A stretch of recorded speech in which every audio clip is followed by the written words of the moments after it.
Este programa é livre para todos os públicos.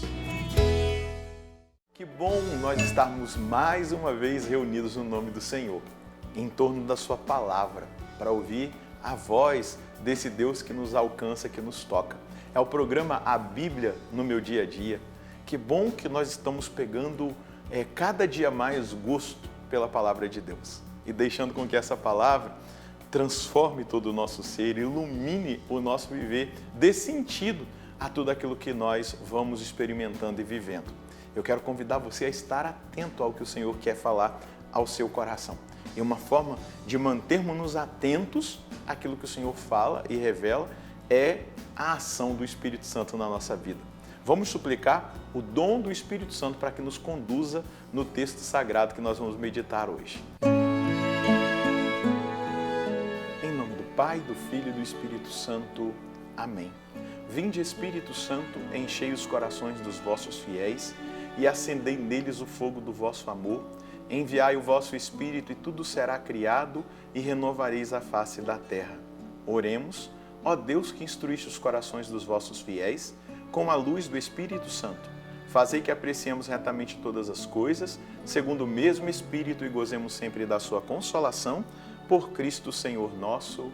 Amém. Quero convidar você a pegar a sua palavra, o seu caderno de estudos bíblicos. Nós vamos hoje meditar no texto de Romanos, capítulo 4, versículos de 13 a 25. Pegue aí a sua Bíblia, abra em Romanos, capítulo 4, versículos de 13 a 25.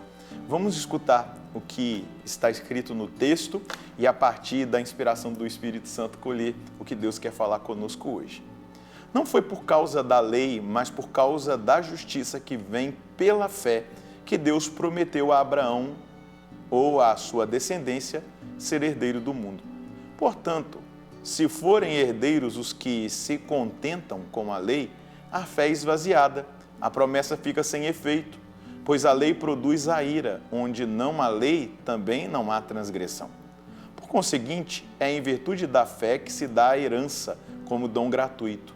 Assim, a promessa continua firme para toda a descendência, não só para os que se firmam na lei, mas para todos os que, acima de tudo, se firmam na fé. Como Abraão, que é o pai de todos nós. Pois é assim que está escrito: eu te constituí pai de muitos povos, pai diante de Deus, porque creu em Deus que vivifica os mortos e chama à existência o que antes não existia. Esperando contra toda esperança, ele firmou-se na fé e assim tornou-se pai de muitos povos, conforme lhe fora dito. Assim será a tua posteridade. Não fraquejou na fé à vista de seu físico desvigorado por sua idade, quase centenária, ou considerando o útero de Sara já incapaz de conceber. Diante da promessa divina, não vacilou por falta de fé, porém, revigorando-se na fé, deu glória a Deus. Estava plenamente convencido de que Deus tem poder para cumprir o que prometeu. Esta sua disposição foi levada em conta como justiça para ele. Afirmando que foi levado em conta para ele, a Escritura visa não só a Abraão, mas também a nós. A fé será levada em conta como justiça para nós que cremos naquele que ressuscitou dos mortos, a Jesus nosso Senhor, entregue por causa dos nossos pecados e ressuscitado para a nossa justificação. A clareza com que o apóstolo Paulo escreve aos romanos e os forma dentro da consciência da fé, dentro da justificação em Jesus Cristo, ela é fundamental, principalmente tocando na figura de Abraão. Abraão acreditou numa vida nova em Isaque, diante de uma realidade de morte, que era ele próprio na sua condição centenária e Sara, que já tinha há muito tempo, já era estéril, mas já há muito tempo tinha perdido até mesmo a capacidade, se fosse dentro de dimensão física, de gerar. Ela já não tinha mais menstruação, nada. Inclusive, quando no livro do Gênesis ela fala, eu, acabada como estou, ainda terei essa graça. Ela fala isso lá no livro do Gênesis, quando ela escuta Deus prometendo a Abraão essa realidade. E então, quando Paulo cita Abraão dentro dessa realidade de fé, ele acredita na vida. vamos pensar, a vida nova é Isaac, diante de uma situação de morte, que é o próprio corpo dele e de Sara. E a força da fé faz com que ele experimente realmente a força transformadora da vida provocada pela fé. O que isso quer dizer? Nós, pelo batismo, também experimentamos essa graça. No batismo, nós morremos para o pecado e vivemos para a vida nova. E foi exatamente essa a obra redentora. Jesus morre. E ao morrer, ele vence o pecado, ele vence o demônio. E ao ressuscitar, ele vence a morte. E nós entendemos, dentro da condição de batizados, que nós morremos para o pecado e nós ressuscitamos para a vida nova. O batismo nos confere essa possibilidade de viver a vida nova. O batismo nos dá todos os instrumentos necessários para que nós vivamos a vida de Deus e permitamos que a vida de Deus tenha efeito na nossa vida natural. Porque a partir do batismo nós recebemos uma vida sobrenatural. Santo Tomás de Aquino vai dizer exatamente isso. Quando Jesus morre, ele vence o mal do pecado, o mal da tentação, o mal do demônio. E quando ele ressuscita, ele nos conduz para o bem da vida nova, da vida eterna. Porque um dia também o nosso corpo, ferido pela morte, ele receberá a vida de Deus. Nós ressuscitaremos com Cristo. Dentro dessa dimensão, Paulo quer destacar exatamente isso, a fé que deve ser colocada em Deus. Nós esperamos, versículo 18, contra toda esperança, e ele firmou-se na fé, e assim tornou-se pai de muitos povos, conforme lhe fora dito. Assim será a tua posteridade. Ele diz, Abraão não fraquejou na fé à vista de seu físico desvigorado por sua idade, quase centenária, considerando o útero de Sara já incapaz de conceber. Diante da promessa divina, ele não vacilou por falta de fé. Porém, revigorando-se na fé, deu glória a Deus. Estava plenamente convencido de que Deus tem poder para cumprir o que prometeu. Essa sua disposição foi levada em conta como justiça para ele.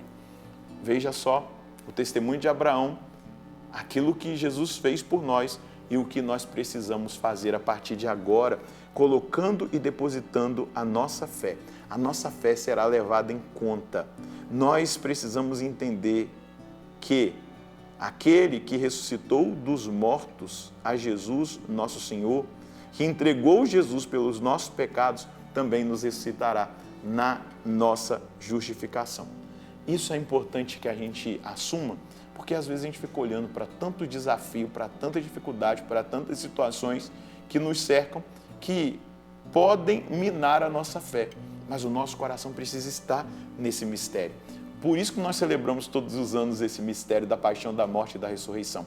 Por isso que os evangelhos que são proclamados em cada Eucaristia vai nos conduzir a esse mistério da nossa salvação e vai mostrar tudo o que Deus é capaz de fazer pela força da fé na nossa vida. É preciso que eu e você hoje, ao olhar para a nossa condição, acreditemos, firmemos a nossa fé em Jesus Cristo e tudo aquilo que Jesus fez por nós. Isso vai nos dar, minha gente, uma força tão grandiosa, uma esperança tão firmada, tão decidida em Cristo, que nós veremos o agir dele, a vida dele, vencendo toda e qualquer condição de morte. Lembrando que o apóstolo Paulo também vai nos dizer que o salário do pecado é a morte. O salário do pecado é a morte. E quando nós escolhemos a redenção, quando nós assumimos a redenção, quando nós aceitamos viver como redimidos, nós recebemos o salário da fé, da redenção, que é a vida eterna, que é a vida de Deus habitando em nós e fazendo com que nós experimentemos aquilo que Ele mesmo preparou para nós. Nenhum olho viu, nem ouvido ouviu, ou o coração foi capaz de sentir o que Deus preparou para aqueles que o amam. É exatamente isso que eu e você precisamos firmar o nosso coração e colocar toda a nossa confiança e a nossa esperança. Nós precisamos esperar contra toda esperança e firmar-nos na fé para que nós experimentemos os frutos dessa fé refletidos na nossa vida e na nossa caminhada. Qual é a mensagem de Deus que eu e você precisamos hoje colher? Esperar em Deus, depositando nele toda a nossa confiança. Por Ele, nele, para Ele, deve estar destinada a nossa fé e a nossa vivência diária, na nossa vivência cotidiana. Né? O diário que eu estou dizendo aqui é cotidiano. Se nós temos essa consciência, nós vamos perceber no nosso cotidiano uma ação sobrenatural, porque Ele nos redimiu, Ele nos justificou, Ele nos resgatou da condição de pecado, de condenação, para nos dar a vida eterna. O que nós podemos, dentro da dimensão prática, colocar na nossa vida como uma aplicação prática? Nós devemos hoje fazer uma oração pessoal, depois do programa, né, desse momento, ou num outro momento que você escolher, e pedir a Deus que Ele aumente a sua fé, Ele conduza a sua esperança para essa dimensão da salvação. Coloque-se em prática, coloque-se diante de Deus pedindo que Ele aumente a sua fé, como Ele fez com Abraão, e que você possa experimentar a força dessa fé, gerando esperança de que você, em Cristo, pode vencer-se a si mesmo e vencer o mundo. Vamos rezar pedindo essa graça para Deus? Senhor, é muito bom saber que o Senhor, pela fé de Abraão, gerou uma multidão. E nós fazemos parte também, Senhor Deus, dessa multidão de filhos de Abraão.